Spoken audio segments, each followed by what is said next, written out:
सभी प्यारे बच्चों को नमस्कार। तो इस वीडियो में क्लास 10th साइंस जो अनसोल्ड है हमारा अग्रवाल का है और इसमें 2023 सेट नंबर 2 तो फिजिक्स के न्यूमेरिकल कराने वाला हूँ। ठीक है, चलिए भी जानना ना समझ तो वीडियो की शुरुआत करते हैं।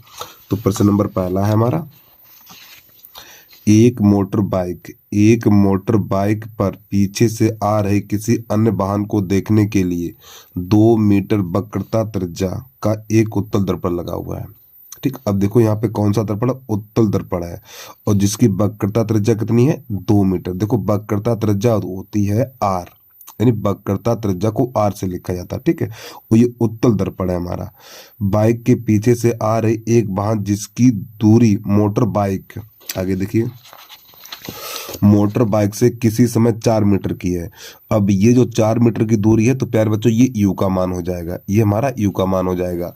तो गणना करके बताइए कि उसका प्रतिबिंब दर्पण से कितनी दूर बनेगा, यानी उसका प्रतिबिंब दर्पण से कितनी दूर बनेगा। तो बी का मान इसमें ज्ञात करना है और दूरी पर और कहाँ दिखेगा और किरण आरेख द्वारा समझाइए। चलिए कैसे करते हैं देखना है इसको अब आप।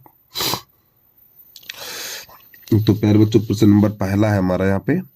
तो देखो इसकी जो वक्रता त्रिज्या है, वक्रता त्रिज्या को लिखा जाता है आर से, तो आर बराबर हमारी 2 मीटर। ठीक, यानी वक्रता त्रिज्या हमारी 2 मीटर होगी। तो यहाँ पे लिखेंगे एफ बराबर, तो एफ बराबर सूत्र होता है आर बटा 2। अब आर का मान कितना, 2 है, तो यहाँ पे लिखेंगे एफ बराबर 2/2। तो एक कट पिट के आ जाएगा हमारा एफ बराबर 1 मीटर। और प्यारे बच्चों यहाँ पे हमारा उत्तल दर्पण है, यहाँ पे है उत्तल दर्पण। तो उत्तल दर्पण की जो फोकस दूरी होती है वो धनात्मक होती है।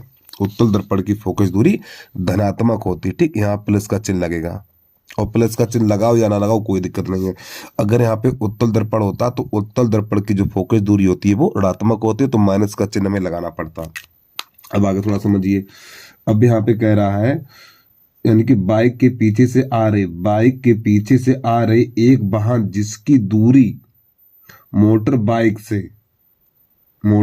से किसी समय 4 मीटर की दूरी पर है, यानी कि जो 4 मीटर की दूरी पे है, तो प्यारे बच्चों ये हो जाएगा यू का मान।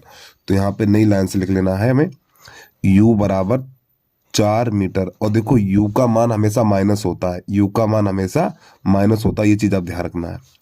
अब हमें लगाना है दर्पण सूत्र समझिए। चलो इसकी बात को, तो यहाँ पे नई लाइन से लिखेंगे दर्पण सूत्र।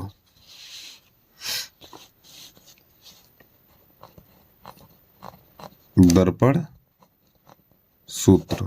दर्पण सूत्र तो आपको पता ही होगा, नहीं पता है तो देख लीजिए आप। 1/f बराबर 1/v और प्लस 1/u। अब इससे मान लगा देना हमें। तो देखो f का मान कितना, 1 है, तो यहाँ पे 1/1 हो जाएगा और बराबर 1/v। u का मान -4 है तो 1/4 हो जाएगा, माइनस का चिन्ह यहाँ पहुंच जाएगा। अब प्यारे बच्चों इसको उधर लेके आएंगे तो ये माइनस से प्लस हो जाएगा, तो यहाँ पे 1 + 1/4 और बराबर 1/v।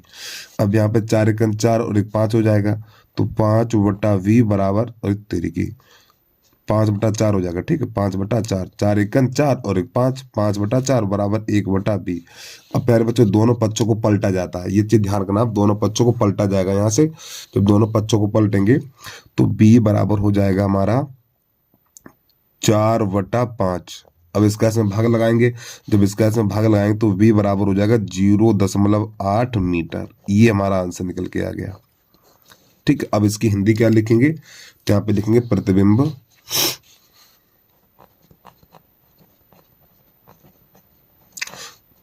जब b का मान प्लस में निकलता है, ठीक है, तो प्रतिबिंब आभासी सीधा वस्तु से छोटा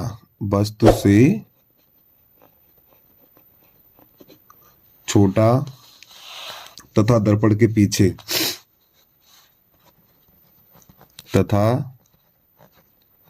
दर्पण के पीछे 0.8 मीटर की दूरी पर बनेगा,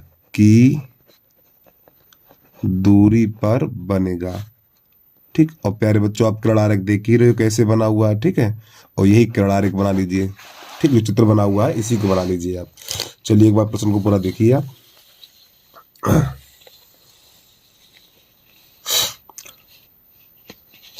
अब इसके बाद इसका अगला प्रश्न है वो देख लीजिए आप।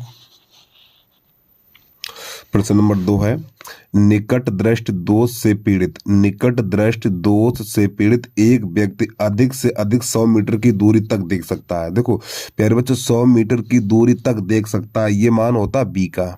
किसका मान है? ये बी का मान है, ठीक। 100 मीटर यानी कि यहाँ पे लिखा हुआ अधिक से अधिक 100 मीटर की दूरी तक देख सकता है। वो जितना देख सकता है ये मान होता है वी का। हमेशा ध्यान, लेंस की बात कर रहा हूँ। निकट दृष्टि दोष है, दूर दृष्टि दोष है, यानी निकट दृष्टि दोष दूर दृष्टि दोष वाले प्रश्न में, ठीक, अधिक से अधिक 100 मीटर की दूरी तक देख सकता है, ये मान होता है वी का। किसका होगा? वी का होगा। आगे देखिए, गणना कीजिए कि सही दृष्टि के लिए। अच्छा ये बताइए सही दृष्टि कब होती है? सही दृष्टि तब होती है जब हमें दूर तक का दिखाई देता है, ठीक। तो सही दृष्टि के लिए अर्थात अनंत दूरी तक देख सकने के लिए उसे किस प्रकृति एवं किस फोकस दूरी के लेंस का प्रयोग करना होगा और किरण आरेख द्वारा बताइए। तो देखो अनंत दूरी, तो प्यारे बच्चों ये मान हो जाएगा यू का। अनंत दूरी है, ये मान हो जाएगा यू का, ठीक है। अब प्रश्न को हल करते हैं, चलिए समझिए। तो यहाँ से फोकस दूरी निकालेंगे। क्या निकालेंगे? फोकस दूरी निकालेंगे। और एक बात समझिए, देखो ये जो मान है हमारा ये v का मान है, और यहाँ पे देखो निकट दृष्टि दोष है प्यारे बच्चों। क्या है? निकट दृष्टि दोष। और निकट दृष्टि दोष में उत्तल लेंस होता है। क्या होता है? उत्तल लेंस होता है। ये चीज ध्यान रखना आप। निकट दृष्टि दोष में उत्तल लेंस होता है, उत्तल लेंस। और निकट दृष्टि दोष में, निकट दृष्टि दोष में उत्तल लेंस होता है, और दूर दृष्टि दोष में उत्तल लेंस अवतल लेंस होता है। तो प्रश्न नंबर 2 है हमारा, निकट दृष्टि दोष से पीड़ित, निकट दृष्टि दोष से पीड़ित एक व्यक्ति अधिक से अधिक 100 मीटर की दूरी तक देख सकता है। देखो अधिक से अधिक 100 मीटर दूरी तक देख सकता है, ठीक। ये मान हो जाएगा वी का हमारा। किसका हो जाएगा? बी का। गणना कीजिए कि सही दृष्टि के लिए, सही दृष्टि के लिए यानी अनंत दूरी तक देख सकने के लिए उसे किस प्रकृति एवं किस फोकस दूरी के लेंस का प्रयोग करना होगा और किरण आरेख द्वारा बताइए। तो देखो उसे अनंत तक देखना, तो ये मान हो जाएगा हमारा यू का। ये मान हो जाएगा यू का। तो कैसे हल करते देखना है इसको आप। ये मान हो जाएगा बी का और ये मान हो जाएगा यू का। अब यहाँ से फोकस दूरी निकाल ली हमें, तो यहाँ पे लिखेंगे प्रश्न नंबर 2 डाल दें। प्रश्न नंबर 2, तो प्यारे बच्चों v बराबर है हमारा माइनस का 100 मीटर, 100 मीटर ही है, ठीक है। अब u बराबर हो जाएगा अनंत, u बराबर हो जाएगा अनंत। तो ये मान हमेशा, u का मान हमेशा माइनस होता है, u का मान हमेशा माइनस होता है, ठीक। अब यहां से लेंस सूत्र लिखेंगे। क्या लिखेंगे? लेंस सूत्र, लेंस सूत्र। अब लेंस सूत्र पता होगा और नहीं पता तो चलो देख लो, कोई दिक्कत नहीं। तो यहाँ पे लिखेंगे 1/f बराबर 1/v माइनस 1/u। दर्पण में यहाँ पे प्लस होता है, लेंस में माइनस हो जाता है। मान लगा दीजिए इसके। तो 1/f, 1/f बराबर 1/f बराबर हमारा ये हो जाएगा, इसको जब हल करेंगे तो 1/, तो b का मान है माइनस 1/100, तो माइनस ऊपर जाएगा, ठीक है। माइनस का चिन्ह कभी नीचे नहीं लगाते। और माइनस, अब इसका मान है देखो u का मान अपरिभाषित है, माइनस का अपरिभाषित है, तो यहाँ पे 1/ माइनस का अपरिभाषित, इस प्रकार। और प्यारे बच्चों माइनस माइनस प्लस बन जाएगा, माइनस माइनस प्लस, तो 1/f बराबर माइनस 1/100 हो जाएगा। और ये माइनस माइनस प्लस 1/ अपरिभाषित। और प्यारे बच्चों एक चीज, यानी एक बात ध्यान रखना, 1/ अपरिभाषित का मान 0 होता है, 1/ अपरिभाषित का मान 0 होता है, तो इसकी जगह पे लगा दिया जाएगा 0। तो 1/f बराबर हो जाएगा माइनस 1/100। यहाँ पे 0 पे लिखेंगे नहीं, अब दोनों पक्षों को पलट देंगे। देखो लास्ट में दोनों पक्षों को पलटा जाता है, ठीक। अब इन दोनों पक्षों को पलट दीजिए, तो यहाँ पे हो जाएगा माइनस का 100 सेंटीमीटर। अब प्यारे बच्चों यहाँ पे जो फोकस दूरी निकली है माइनस की निकली है, तो जब फोकस दूरी माइनस होती है तो यहाँ पे लिखेंगे उत्तल लेंस। क्या लिखेंगे? फोकस दूरी माइनस की है तो यहाँ पे लिखेंगे, सॉरी उत्तल लेंस नहीं अवतल लेंस लिखेंगे, अवतल लेंस, क्योंकि अवतल लेंस की जो फोकस दूरी होती है वो अवतल लेंस की जो फोकस दूरी होती है ऋणात्मक होती है और उत्तल लेंस की फोकस दूरी धनात्मक होती है। तो यही इसका आंसर हो गया। ठीक है, अब इसका किरणारेख यहाँ पे आप देख सकते हो किस प्रकार बना है, तो भैया किरणारेख भी बना लेना आप, जल्दी से नोट कर लीजिए इसको।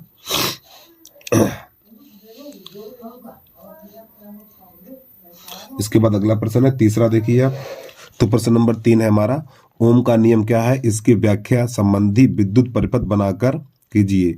यह भी बताइए कि यह विद्युत चालक का प्रतिरोध किन किन बातों पर निर्भर करता है। तो सबसे पहले लिखेंगे ओम का नियम। यदि किसी चालक की सभी भौतिक अवस्थाएं स्थिर हों तब चालक के सिरों के बीच आरोपित विभवांतर V व चालक में प्रवाहित धारा I का अनुपात नियत रहता है। तो नई लाइन से लिखेंगे V बराबर यानी V बटा I बराबर R। ठीक है, तो नई लाइन से R क्या, R एक नियतांक है। तो नई लाइन से लिखेंगे चालक के विद्युत प्रतिरोध की निर्भरता, यानी जो चालक के विद्युत प्रतिरोध किस किस पर निर्भर करता है। नंबर 1, चालक तार की लंबाई पर, चालक तार के क्षेत्रफल पर, चालक तार के पदार्थ पर और चालक तार के ताप पर। ठीक, और इसका चित्र आप देख ही रहे हो कैसा बना हुआ है, वो भी नोट कर लीजिए आप बस। तीन प्रतिरोध 4 ओम, 6 ओम और 12 ओम के हैं। यानी यहाँ पे 3 प्रतिरोध है, 4 ओम है, 6 ओम है, 12 ओम है। इन्हें 22 वोल्ट की बैटरी से जोड़ने पर परिपथ में धारा का मान ज्ञात कीजिए। तो नंबर 1 है, प्रतिरोधों को श्रेणी क्रम में जोड़ा गया है, यानी पहले इन प्रतिरोधों को श्रेणी क्रम में जोड़ा गया है। ठीक, दूसरा, प्रतिरोधों को समांतर क्रम में जोड़ा गया है। तो बैटरी का आंतरिक प्रतिरोध नगण्य है। ठीक, चलिए कैसे करते देखना। तो प्रश्न नंबर 4 है हमारा।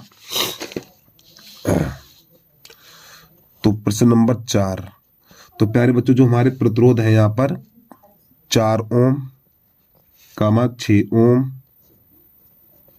और 12 ओम, ये ओम का चिन्ह बना रहे। ठीक है, अब जो बैटरी लगी हुई 12 वोल्ट की बैटरी लगी, यानी बी का मान, बी बराबर है 22 वोल्ट, माफी चाहता हूं प्यारे बच्चों, बी बराबर 22 वोल्ट है हमारा, 22 वोल्ट, यानी 22 वोल्ट की बैटरी लगी है।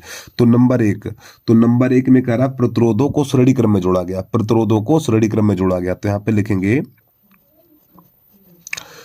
प्रतिरोधों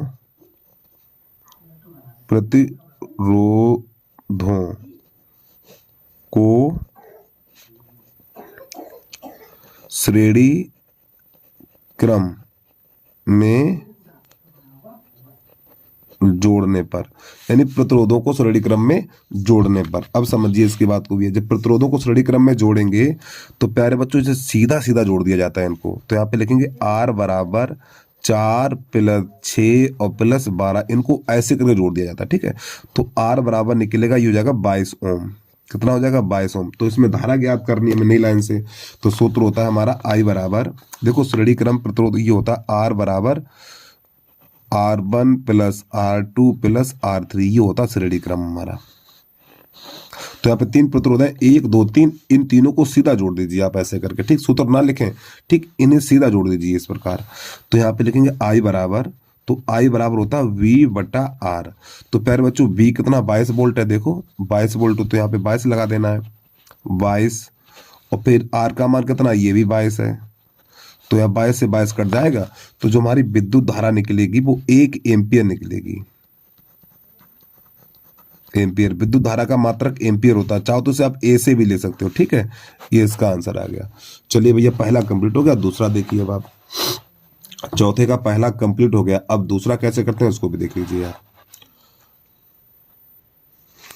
तो नंबर दूसरा है हमारा, प्रतिरोधों को समांतर क्रम में जोड़ा जाए। तो यहाँ पे लिखेंगे प्रतिरोधों को समांतर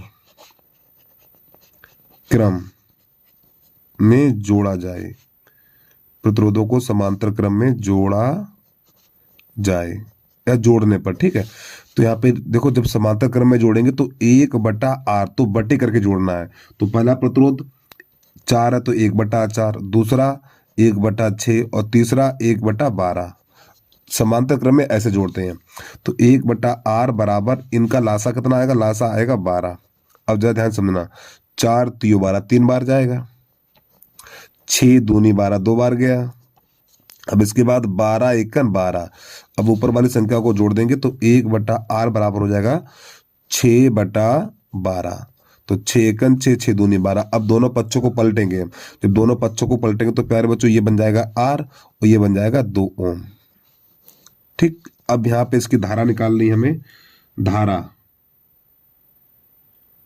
ठीक, धारा यानी I बराबर, तो I बराबर V/R। हमारी कै वोल्ट की बैटरी, 22 वोल्ट की बैटरी है, तो यहाँ पे लिखेंगे 22 बटा, और R का मान कितना 2 है, तो यहाँ पे 2 लगा देंगे, तो कितना निकलेगा 11 एम्पियर निकलेगा, 11 एम्पियर निकलेगा इतना।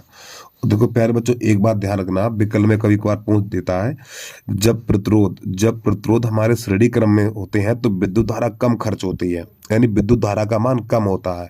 जब प्रतिरोध, एक बार पे सुनो, जब प्रतिरोध श्रेणी क्रम में होते हैं, जब प्रतिरोध श्रेणी क्रम में होते हैं तो विद्युत धारा कम होती है, ठीक, और जब प्रतिरोध समांतर क्रम में होते हैं तो विद्युत धारा बड़ी होती है। ठीक है, ये चीज देखो यहाँ पे, पहले यही प्रतिरोध हमारे कितने थे, श्रेणी क्रम में थे, तो यहाँ पे विद्युत धारा का मान 1 निकला था। अब यही प्रतिरोध हमने समांतर क्रम में कर दिए तो विद्युत धारा 11 एम्पियर हो गई। ठीक, ये चीज ध्यान रखना भैया।